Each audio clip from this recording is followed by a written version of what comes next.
श्री गणेशाय नमः। ॐ नमः शिवाय।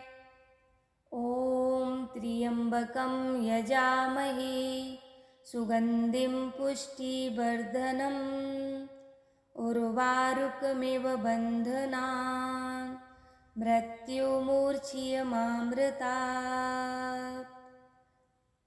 ओम नमः शिवाय। राधे राधे आप सभी को। आज आश्विन मास का आखिरी प्रदोष व्रत है। हर महीने में 2 प्रदोष व्रत आते हैं। प्रदोष व्रत हर महीने की त्रयोदशी तिथि को किया जाता है। इस बार ये व्रत गुरुवार के दिन पड़ रहा है, इसीलिए इसे गुरु प्रदोष व्रत कहा जा रहा है। प्रदोष व्रत के दिन विशेष रूप से भगवान भोलेनाथ की पूजा की जाती है। ऐसी मान्यता है कि इस दिन व्रत करने से भगवान से प्रसन्न होते हैं और साधक को मनवांछित फल की प्राप्ति का आशीर्वाद देते हैं।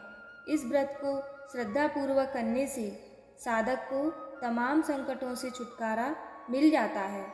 आइए जानते हैं प्रदोष व्रत की पूजा विधि और शुभ मुहूर्त के बारे में। त्रयोदशी तिथि की शुरुआत 26 अक्टूबर को सुबह 9:44 पर होगी और इसका समापन 27 अक्टूबर को 6:56 पर होगा। प्रदोष व्रत के दिन प्रदोष काल में ही पूजा की जाती है। इस बार प्रदोष काल में पूजा का समय 26 अक्टूबर को शाम 5:04 से रात के 8:16 तक होगा। इस समय पूजा करने से साधक को उत्तम फल की प्राप्ति होती है।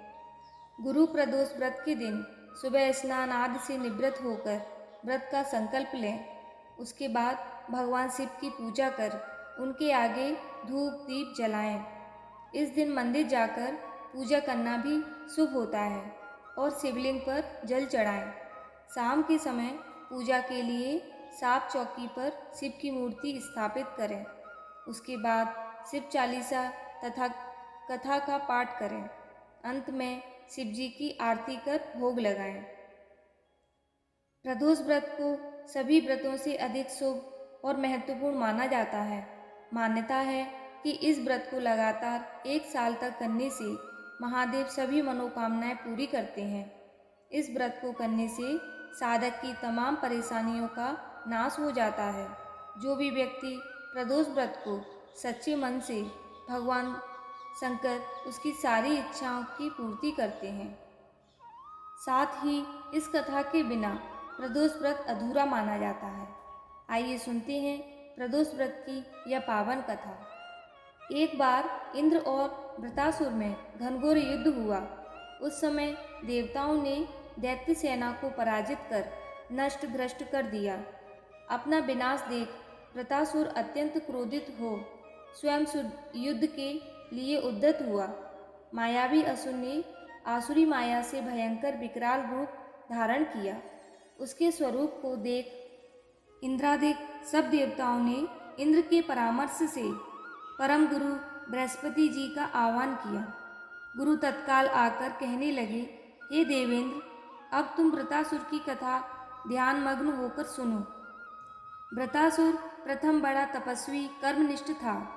इसने गंधमादन पर्वत पर उग्र तप करके शिवजी को प्रसन्न किया था।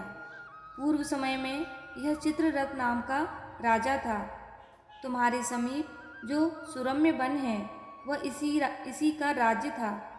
अब साधु प्रवृत्ति विचारवान महात्मा उस वन में आनंद लेते हैं। भगवान के दर्शन की अनुपम भूमि है।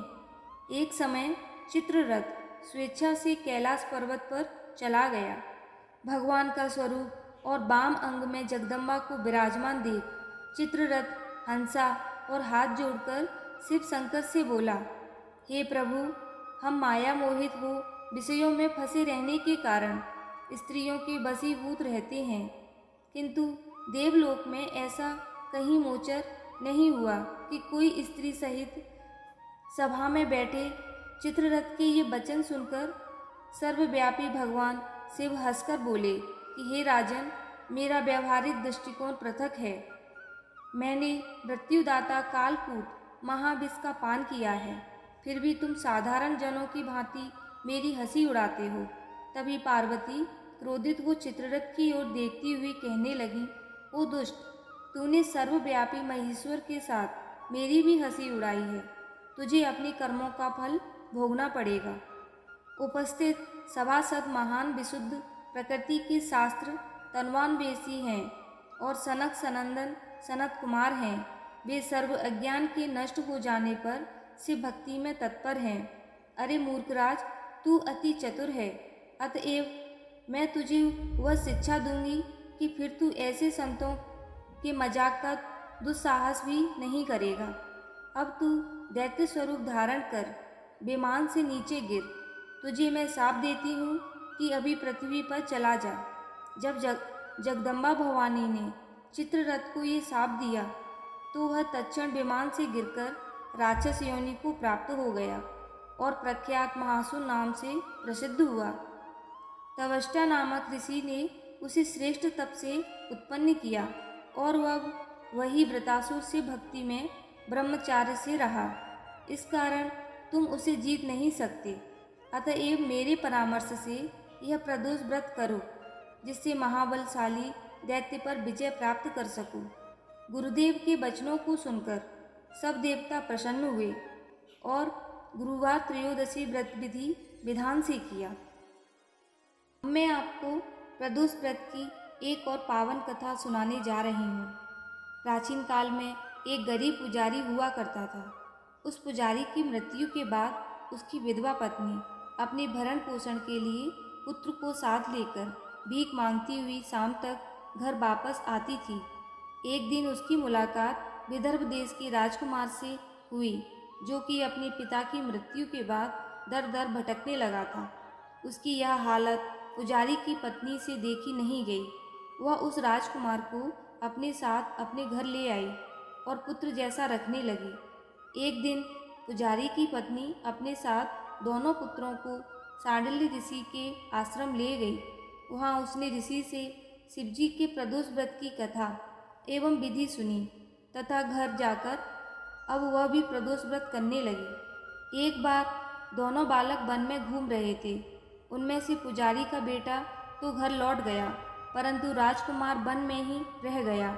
उस राजकुमार ने गंधर्व कन्याओं को क्रीड़ा करते हुए देखा तो उनसे बात करने लगा। उस कन्या का नाम अंशुमति था। उस दिन वह राजकुमार घर देरी से लौटा। राजकुमार दूसरे दिन फिर से उसी जगह पहुंचा जहां अंशुमति अपने माता पिता से बात कर रही थी।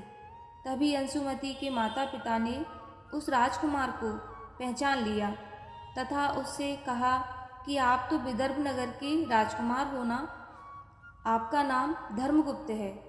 अंशुमति के माता पिता को वह राजकुमार पसंद आया और उन्होंने कहा कि शिवजी की कृपा से हम अपनी पुत्री का विवाह आपसे करना चाहते हैं। क्या आप इस विवाह के लिए तैयार हैं? राजकुमार ने अपनी स्वीकृति दे दी तो उन दोनों का विवाह संपन्न हुआ। बाद में राजकुमार ने गंधर्व की विशाल सेना के साथ विदर्भ पर हमला किया और घमासान युद्ध कर विजय प्राप्त की तथा पत्नी के साथ राज्य करने लगा।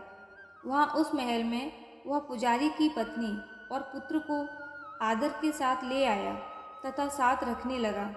पुजारी की पत्नी तथा पुत्र के सभी दुख व दरिद्रता दूर हो गई और वे सुख से अपना जीवन व्यतीत करने लगे। एक दिन अंशुमति ने राजकुमार से इन सभी बातों के पीछे का कारण और रहस्य पूछा। तब राजकुमार ने अंशुमति को अपने जीवन की पूरी बात बताई और साथ ही प्रदोष व्रत का महत्व और व्रत से प्राप्त फल से भी अवगत कराया। उसी दिन से प्रदोष व्रत की प्रतिष्ठा व महत्व बढ़ गया तथा मान्यता अनुसार लोग यह व्रत करने लगे।